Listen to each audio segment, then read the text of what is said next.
ఒక ముసలి సింహరాజు ఉండేవాడు. ఒక రోజు అది దాని గృహానికి ముందు ఒక రాగి చెట్టుకు కింద విశ్రాంతి తీసుకుంటూ ఉంది. అప్పుడే ఒక చిరుత మంత్రి దాని దగ్గరికి వచ్చింది. మహారాజా, మీకోసం నేను అడవి అంతా వెతికాను. అక్కడ ఒక జింక దొరికింది. అయితే అది ఎక్కడుంది ఆ జింక?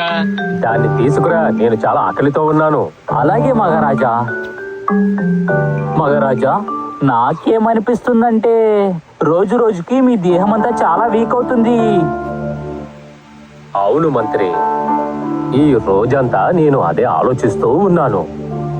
ఇప్పుడు నాకు వయసు ఎక్కువ అవుతూనే ఉంది. నాకు నా యవ్వనం మళ్ళీ తిరిగి కావాలి మంత్రి. మహారాజా, దిగులు పడకండి. నా దగ్గర అలాంటి వైద్యులున్నారు.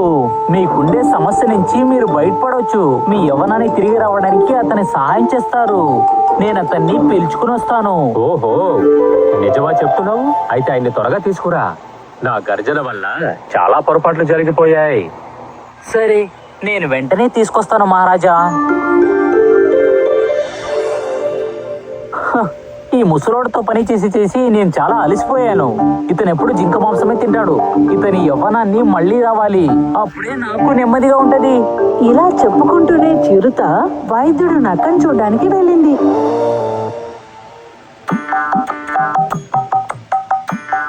ఎలుగుబంటి, వెళ్ళి నాకు ఆకులు తీసుకురా. అయ్యో వైద్యుల, నేను గాడిది కాదు, నేను ఎలుకబండి. కానీ మీరిద్దరూ ఒకేలాంటి వాళ్ళు కదా. అప్పుడే ఎలుగుబంటి దూరంగా వస్తూ ఉన్న చిరుతని చూసింది. ఇలా చూడండి వైద్యుల, అక్కడ చూడండి, ఎవరు వస్తున్నారని చూడండి. నువ్వేమన్నా గుడ్డివాడవా ఏంటి? తను నిజంగా చిరుత మంత్రి. మన రాజ్యపు మంత్రి ఇక్కడ దాకా రావాల్సిన అవసరం ఏమొచ్చింది? నమస్కారం వైద్యుల, నేనేం చెప్పాలి మీకు?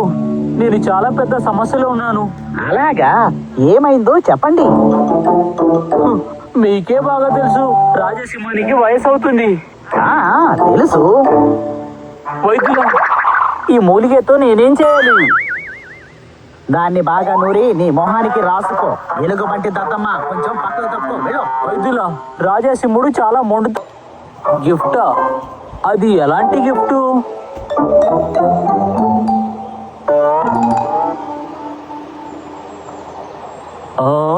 తేను. తేన్ని చూడగానే ఎలుగుబంటి దాన్ని గబగబా తినడం మొదలు పెట్టింది.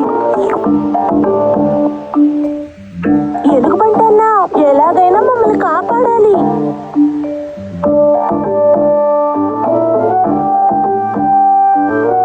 ఓహో, విషయం ఇలా ఉందా? అయితే మాకు నువ్వు హెల్ప్ చేస్తే మేము నీకు ఇంకా తేనె తీసుకుని వస్తాం. ఓహో, అలాగైతే మీకు ఖచ్చితంగా నేను సహాయం చేస్తాను. సరే పదండి, మన రాజసింహంని చూసి అన్ని విషయాన్ని వాళ్ళ దగ్గర చెప్పేద్దాం. ఎలుగుబంటి, ఎలుక, కుందేలు నిజంగానే భయపడిపోయాయి. అయినా వాళ్ళందరూ సింహం దగ్గర అన్ని నిజాలు చెప్పాయి. రాజసింహం, మీరొక్క ఎదవా. ఏమిటి నువ్వేమన్నావు? మేమేం చెప్పడానికి వచ్చామంటే మీరు ఆ గుంటనక్క మాటలు విని మీరు మూర్ఖులైపోయారు. అది నిజమే రాజసింహం. అలాగైతే మీకు నమ్మకం లేదంటే మేము చూపిస్తాము.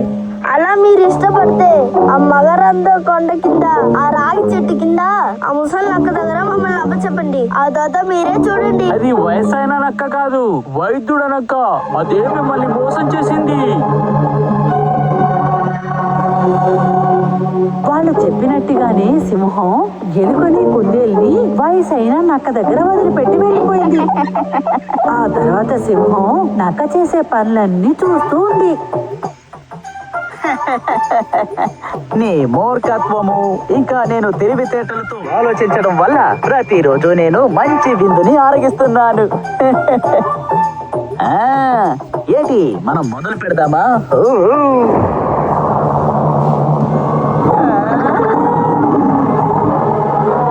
నేను చెప్పేది విను. నువ్వు ఈ అడవి రాజునే మోసం చేశావు. అది నీకు తెలుసా? అయ్యో మహారాజా, దయచేసి నన్ను ఏమీ చేయకండి. నేను ఈ అడవి వదిలి ఇంకెప్పుడు మీ కంటపడిన చోటికి వెళ్ళిపోతాను. దయచేసి నన్ను క్షమించండి, జాలి చూపండి. చూపించండి. మహారాజా, ఒక్క విషయం బాగా ఆలోచించండి. అందరికీ వయసు పైబడుతుంది, కానీ మనసు బలంగా ఉంది అంటే మన శరీరం కూడా శక్తివంతంగా ఉంటుంది.